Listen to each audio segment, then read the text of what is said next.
Good morning. It's time to get in touch. In Touch is a public affairs show dedicated to improving the lives of Susquehanna Valley residents. I'm Freddi Hammer, News Director at Backyard Broadcasting. As Governor Wolf continues to update us with information critical to maintaining our safety and health during the coronavirus pandemic, some life-sustaining workers are on the front lines of the crisis, making sure critical supplies will reach Pennsylvanians facing unprecedented changes in their work and home life.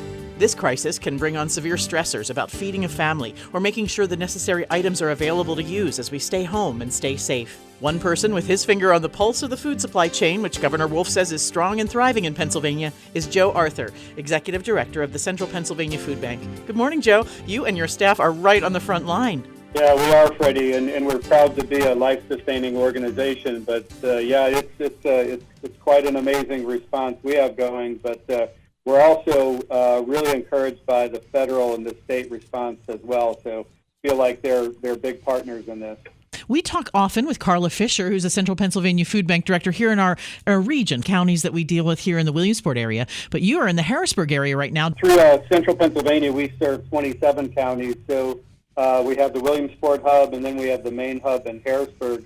But those hubs are performing differently than they normally do.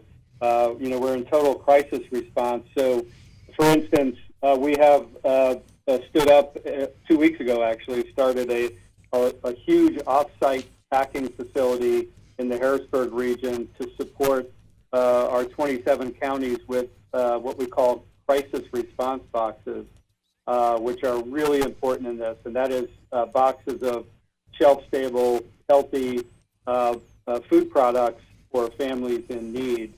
And I'm not using the proper name of that facility because it's not a service center for the people in need. It is a pure packing operation that's taking commercial truckloads of food and turning those into boxes of food to go to our partner agencies in our communities throughout Central Pennsylvania. I think that's something that we don't quite understand. When you talk about central packing facilities or agencies that are all requiring your assistance, you're kind of at the beginning of a long chain, and we are the consumers ending that chain. So what begins your job, getting farmers to get produce or stores to donate? How does that start the process with your position? Yeah, right. The way it's working right now, which is a variation on our normal work, is we cannot run food drives in this situation, in the crisis, because they are not safe. So we must rely on truckloads of shelf-stable products, and we are also still doing both like fresh produce and dairy, milk, etc., and frozen meats and so forth. We are doing that type of service with our largest community organizations who have the freezers and coolers and really the parking lots to serve people in a really safe way from a COVID-19 perspective.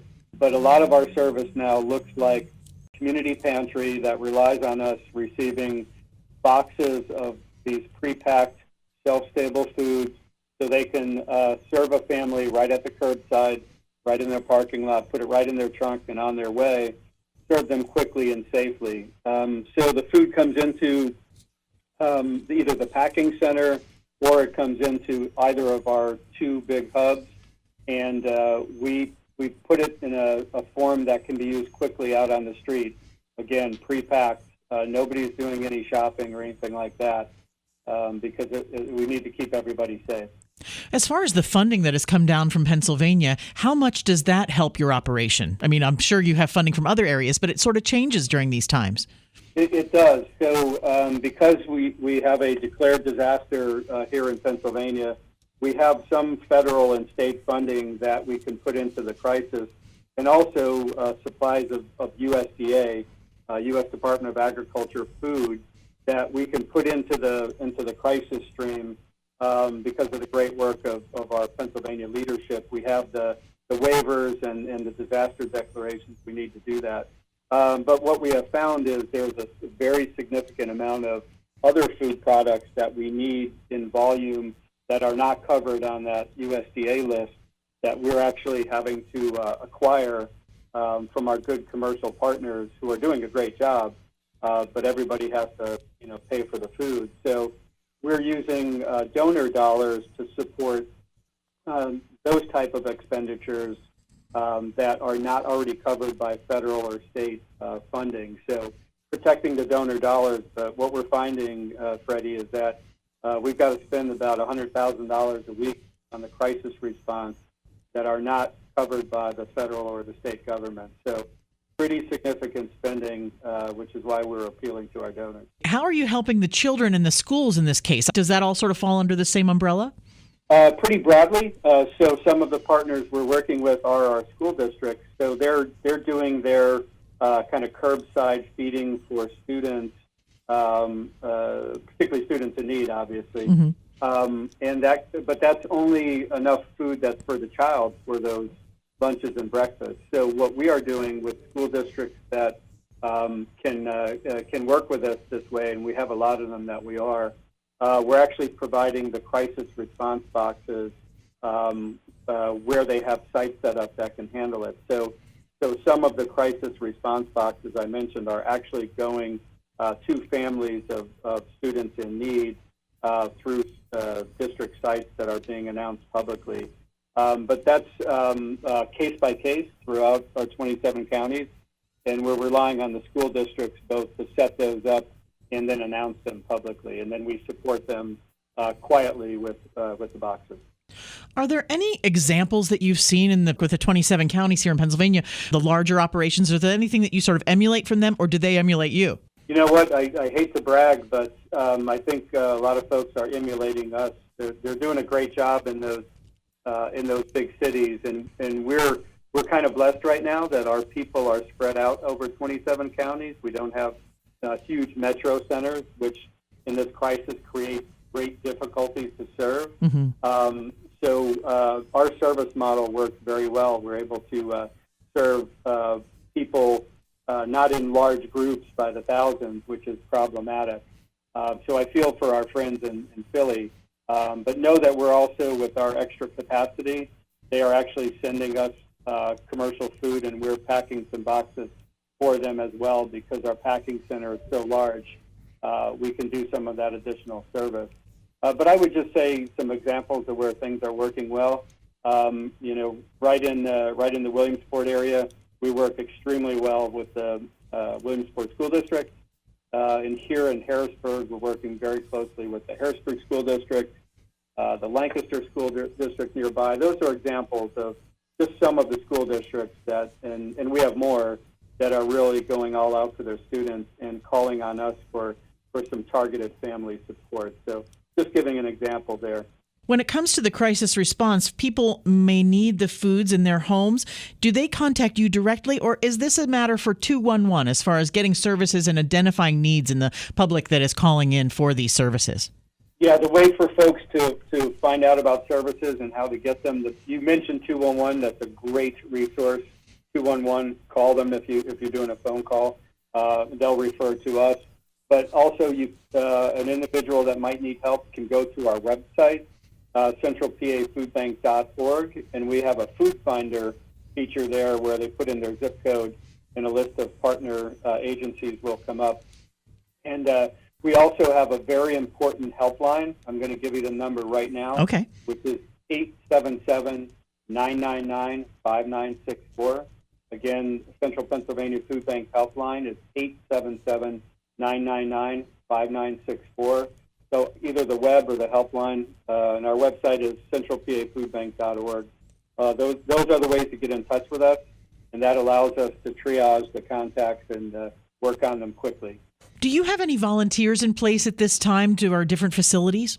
We do not have volunteers at our hubs anymore. Our hubs are really kind of command and control centers for a limited amount of staff to do all the things we need to do. We have a lot of folks working remotely as well, doing things that we need to do but can be done by computer. We are taking volunteers through our website for the central packing operation, but that's here in Harrisburg, so we understand that people can't be driving hours to do this. We do have substantial volunteer support. Fortunately, the Harrisburg region has a fairly large population. Unfortunately, some of those folks are kind of furloughed, potentially, from their jobs or whatever. Sure. They can be very helpful. So We're still asking for volunteers to pack boxes at that center, but just for the volunteers to be patient, for our team to reach out once they, they're reviewing the website contacts every single hour of every single day, and we have to we use choreography to get that aligned with the amount of food that's coming in. So the two things we really need, Freddie, we still need potential volunteers to go to our website if they can be in the Harrisburg region. And then the second thing is the funding dollars. We absolutely need folks to go to our website, click on the light box for the COVID-19 response, and donate funding. I will reiterate that we cannot use food drive food. Please don't go out and buy food and give it to us. We cannot use residential food or food drive food. It is not safe under COVID-19. Well, we certainly appreciate all of your efforts that you are sort of directing from your catbird seat in a way for our 27 counties in Pennsylvania for the Central Pennsylvania Food Bank. You foresee continuance of our food supply, according to the governor, that continues confidently? Yeah, we do. What we do actually need, though, is for people not to keep topping off their shelves at home. If you have enough food, please don't run to the grocery store all the time, because when you're doing that, you're pulling food out of the food system that otherwise we need by the truckload. So, please don't overbuy. Just buy what you need. We do have tremendous confidence in the best food system in the world, which is the U.S. food system. Our companies are amazing. Our farmers are amazing. Our food producers are amazing. But you've got to give them a little bit of time to catch their breath so the food banks can order truckloads of food as well. So we have tremendous confidence, but we just need the public, understand we're all in this together, and we can be socially distanced without kind of buying more than we need in the grocery stores. Well, we certainly will move forward and continue to support the Central Pennsylvania Food Bank. Carla Fisher here locally. We just love her, and we appreciate her hooking you and I up here together to talk about it on InTouch. All right. Thanks, Freddie. We like her, too. She's a good lady to have around. Okay. Thanks, Freddie. If you need assistance with a food crisis, you can call 911 by telephone for a referral or go to the Central PA Food Bank website at centralpafoodbank.org or call the Central PA Food Bank VIP helpline at 1-877-999-5964. InTouch is locally produced in our studios at 1685 4 Mile Drive in Williamsport. To get in touch with us regarding questions, comments, or topic ideas, call weekdays between 8 and 5, 570-323-8200. You can also write to us at 1685 4 Mile Drive, Williamsport, PA 17701, attention Freddi Hammer, or email me at fhammer@backyardbroadcasting.com. For archived programs of our InTouch series, you can subscribe to our YouTube channel, Backyard Broadcasting. Each current weekly program is featured on the Backyard Broadcasting websites. Thanks for listening to InTouch, a production of Backyard Broadcasting.